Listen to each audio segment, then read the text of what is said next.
Angus Raine is the executive chairman of the Raine Horne Group and has been in real estate for over 30 years. He's also recognised in Australia as one of the go-to people if the media want to know about what's happening in property. And we're proud to say that not only has he joined us and supporting us in our broadcasts from the Inman Connect conference in New York, but he's here with me right now. Angus, welcome to the show. Thanks, Kevin. Thank you for joining us. Thanks for your support too.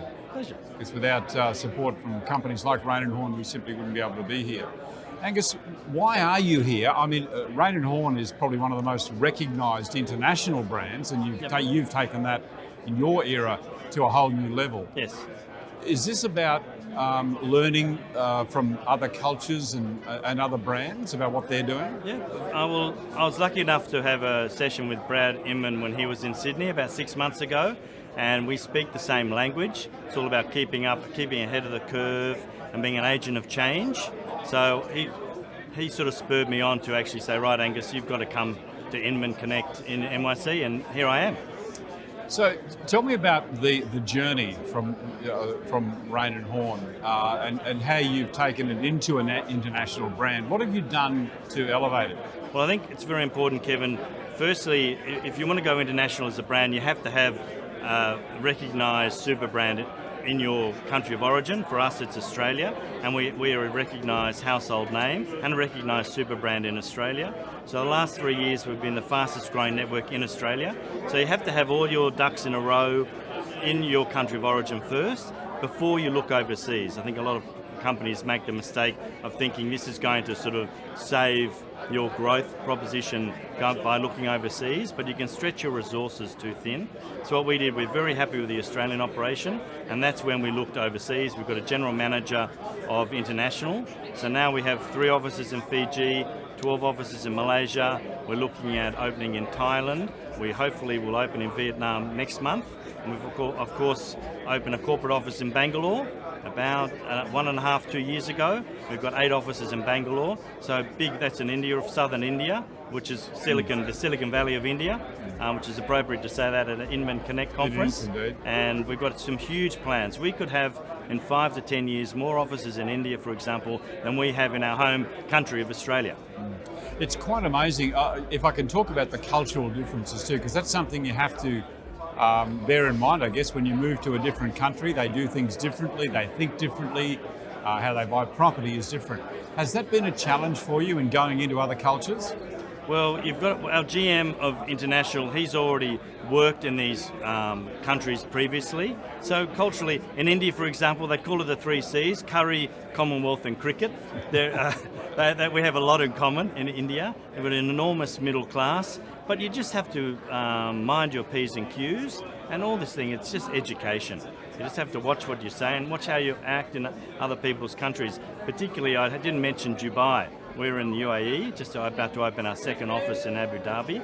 That's a place where you really have to just know about that culture in particular. And it's not a big deal, you just have to be conscious of it and adapt to it. Does America offer great opportunities for you? Certainly, it's probably not on our strategic plan at this stage. Our strategic plan is we change it every 2 to 3 years. It used to be 5 to 10. The industry is changing so quickly, it's now 2 to 3. It's not really on our plans, but you never know. You never know. If an opportunity pops up, the good thing about our company is we can react very quickly to it. And I don't think there's few companies that can react as quickly as we can and adjust to market changes and adjust to opportunities. So why is that? Is that because it's a family-owned company? 100%. We've owned it for 136 years, and you only have to go to one guy who either says yes or no, and that's me. Most of the time it's yes, but occasionally I tell my executive team and my officers, 4,500 people in our network, occasionally it'll be a no. I know you have a great hands-on relationship with your franchisees. Yes. Tell me about what you look for in a new franchisee. And I know you've just made a big appointment in the Brisbane market, yes, as an example. Yep. So how do you attract big hitters like that to your brand?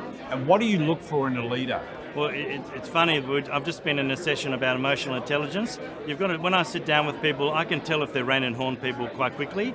And you can connect, if you connect with someone. Frank and Craig from now Raine Horne Brisbane West, They were with another national network previously, and we just clicked. We had a lot in common, and he loved the Raine Horne culture, and you said it, hands-on. He knows he can pick the phone up at any time, and he'll get a response from me very, very quickly. Yeah, that's a key thing, isn't it? I mean, that's what franchisees look for, is that quick response, and it's good to hear that you're actually accommodating that.